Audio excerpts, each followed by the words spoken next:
अब आ जाओ। अब इस टॉपिक को हम लोग को क्या करना है, marginal rate of substitution, MRS। ये भी तुम्हारा इम्पॉर्टेंट कंसेप्ट है, एग्जाम पॉइंट ऑफ व्यू से। MRS मतलब हम लोग क्या बोला, देखो पर एक टेबल हम लोग बना कर रखे हैं। ये टेबल के मुताबिक क्या, एक यूनिट को अगर बढ़ाना है तो दूसरे यूनिट को तुमको क्या घटाना होगा, और जब तुम उसको डिक्रीज करेंगे तो उससे सेटिस्फैक्शन लेवल दोनों में चेंज होगा कि सेम होगा, दोनों में सेम होगा।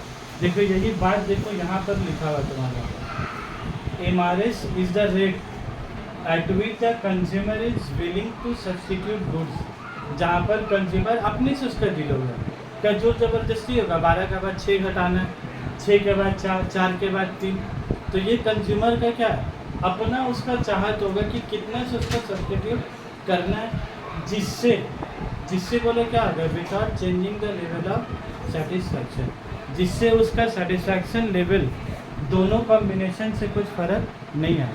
तो इसका जो हम लोग यहाँ पर लिखेंगे, तो बोलो इसको 1 से बढ़ाए तो इसको कितना से घटाए बाबा, 6 से, तो मार्जिनल रेट ऑफ सब्स्टिट्यूशन कितना हो गया तुम्हारा 6। उसके बाद फिर इसको 1 से बढ़ाया, तो फिर ये कमोडिटी को क्लोथ को कितना से घटाना पड़ा, बोलो डिक्रीज, 6 से 4 किया तो कितना से घटाया तुम्हारा 2 से घटाया, और ये 4 से 3 किया तो कितना से घटाया तुम्हारा 1 से घटाया।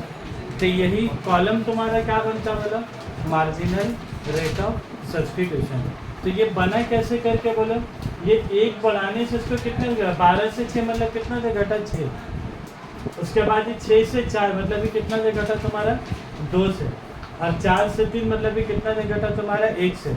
इस सब्स्टिट्यूट जितना से क्या हम लोग क्या इसका लेवल ऑफ सेटिस्फैक्शन दोनों कॉम्बिनेशन में चेंज होगा कि सेम रहेगा, सेम रहेगा। और जब भी दिमाग में अगर कन्फ्यूजन पैदा हो तो इसके लिए तुमको सोचने का होगा, बोलो दिमाग में एक चीज़, तुम्हारे पास पॉकेट में 5,000 रुपये, तुमको उसी 5,000 रुपये से फूड और क्लोथिंग में क्या करना है, तुमको खर्चा करना है।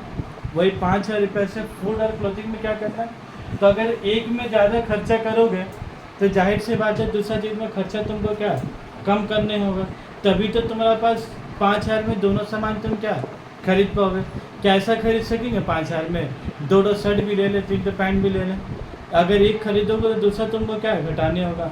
हाँ, अगर इनकम बढ़ा हुआ है तो फिर कोई टेंशन का बात है ही नहीं तो नॉर्मल इंसान कैसे खरीदता है, एक तो पैंट लिया तो फिर 2 शर्ट ले रहा, ताकि एक तो पैंट के साथ 2 शर्ट क्या है, तो उसका कॉम्बिनेशन है, 2 पैंट लिया तो 4 शर्ट लिया, तो 4 शर्ट के साथ 4 पैंट ले रहा। हाँ, वो लेने से उसका सेटिस्फैक्शन ज़्यादा होगा, लेकिन मसला क्या, पॉकेट में पैसा है तो कम है, तो तुमको उस पैसा को 2 कॉम्बिनेशन में ऐसे इस्तेमाल करना है जिससे तुम्हारा पैसा भी पूरा खर्चा हो जाए और लेवल ऑफ सेटिस्फैक्शन भी क्या है तुम्हारा पूरा आ जाए, सब मैक्सिमम लेवल ऑफ सेटिस्फैक्शन हो। तो इस हिसाब से तुम्हारा क्या है, मार्जिनल रेट ऑफ सब्स्टिट्यूशन। तो पढ़ लो क्या बोला, MRS is the rate at which the consumer is willing to substitute good. Consumer अपने से क्या करेगा, सब्स्टिट्यूट, मतलब इसको 6 से घटाया तो 6 से घटा के इसको कितने से बढ़ाया 1 से, तो इसको कितना से घटाना है और उसको सब्स्टिट्यूट किस में करना है, ये पूरा टोटली से किसका पर डिपेंड करेगा, उसका अपना बिलिंग का पर में। और उसको सब्स्टिट्यूट के दौरान में क्या बात याद रखना, उसका without changing the level of satisfaction. Clear है बात। तो पहले ये दोनों बना और लास्ट वाला टेबल तुम्हारा क्या होगा, मार्जिनल रेट ऑफ सब्स्टिट्यूशन। और एक और बता दे रहे, जो बात इतना उठाई है, ये ग्राफ जो तुम लोग देख रहे हो ना इंडिफरेंस कर्व का, ये जो ग्राफ तुम लोग इंडिफरेंस कर्व का देखे, तुम लोग का ग्राफ कैसे बना, ऐसे बना ना, ऐसे बना कि नहीं, कैसे दिमाग में आया कि यार ये ऐसे बनेगा, बड्डी पे ऐसे अगर बने तो ये ग्राफ जब भी ऐसे बना, ये ऐसे बनने का बल्कि कैसे बने, ऐसे बने, कैसा दिमाग में आया, ऐसा आया ही नहीं आया तो दिमाग में लेके आता ठीक है, तो पहले दिमाग में लेके भाई ये ऐसा ग्राफिक कब बनेगा, बोला देखो बात समझो, यहाँ पर कितना था,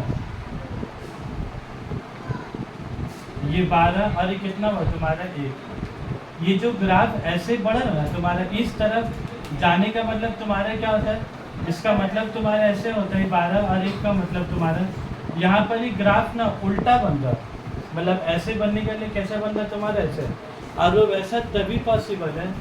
मार्जिनल रेट ऑफ सब्स्टिट्यूशन बोलो, ये डिमिनिशिंग हो रहा है कि इंक्रीजिंग हो रहा है? देखो 6 के बाद 4 के बाद क्या है, तो ये ऐसे कर करके क्या है 6 2 1 ऐसे कर करके क्या है तुम्हारा घट रहा है। और जो घट रहा है जिसकी वजह से ग्राफ कैसे बन रहा है तुम्हारा, ऐसे बन रहा है। और उसको तुम्हारा एक तो प्रॉपर्टीज है, उसको हम लोग बोलते हैं indifference curve is convex to origin. क्या बोला था? An indifference curve is convex to origin. ये जो हम लोग ग्राफ ऐसे बनाए ना, ये जो ग्राफ ऐसे बनाया, ओरिजिन कहाँ पर है बोलो तो? ये वाला जो इसी को तुम्हारा क्या बोला गया, ओरिजिन। तो जब तुम यहाँ से खड़ा होकर इसको देखोगे ना ग्राफ को, तो ये ग्राफ तुम्हारा कैसे दिख रहा है बोलो तो? कन्वेक्स। लेकिन मसला ऐसा, तुम अगर यहाँ खड़ा होकर देखने का बजे, तुम अगर इस ग्राफ को यहाँ खड़ा होकर देखोगे ना, तो यही कन्वेक्स तुम्हारा क्या बन जाएगा, कॉन्केव बन जाएगा। तो ये ग्राफ कॉन्वेक्स है कि कॉन्केव है, वो डिपेंड कहाँ कर रहा है, ओरिजिन से। यहाँ से देखोगे तो कॉन्वेक्स, और वहाँ से देखोगे तो क्या, कॉन्केव। तो इसीलिए लोग बोले due to marginal rate of substitution and indifference curve is convex to origin. इसीलिए वर्ड लिखोगे कॉन्वेक्स टू ओरिजिन। नहीं तो ओरिजिन बोल कर वर्ड हटा दियो ना, तो बोलेंगे हम इधर से नहीं, हम यहाँ से देखेंगे, तो यहाँ से देखेंगे कॉन्वेक्स का बन जाएगा फिर से कॉन्केव। तो झगड़ा नहीं है, जिसके लिए हमें से क्या लिखना है तुमको, and indifference curve is convex to origin. और ये कॉन्वेक्स देख रहे हो उल्टा क्यों बन रहा है, क्योंकि एक बढ़ रहा, इसको अगर बढ़ा रहे तो इसका तुमको क्या करने हो रहा, घटाने होगा। फिर अगर इसको बढ़ाते हो फुट को, तो फिर इसको तुमको क्या करने होगा, घटाने होगा। तो धीरे धीरे करके क्या रहा, बोलो ये घट रहा है। इसीलिए तो ग्राफ कैसे बन रहा है तुम्हारा, कॉन्वेक्स टू ओरिजिन। और अगर मान लो ऐसा हो फुट भी बढ़ रहा है, क्लोज भी बढ़ रहा है, फिर फुट को भी बढ़ा रहा है, क्लोज भी 12 का 6 का बदली क्या है, 12 का बदली 18 हो गया।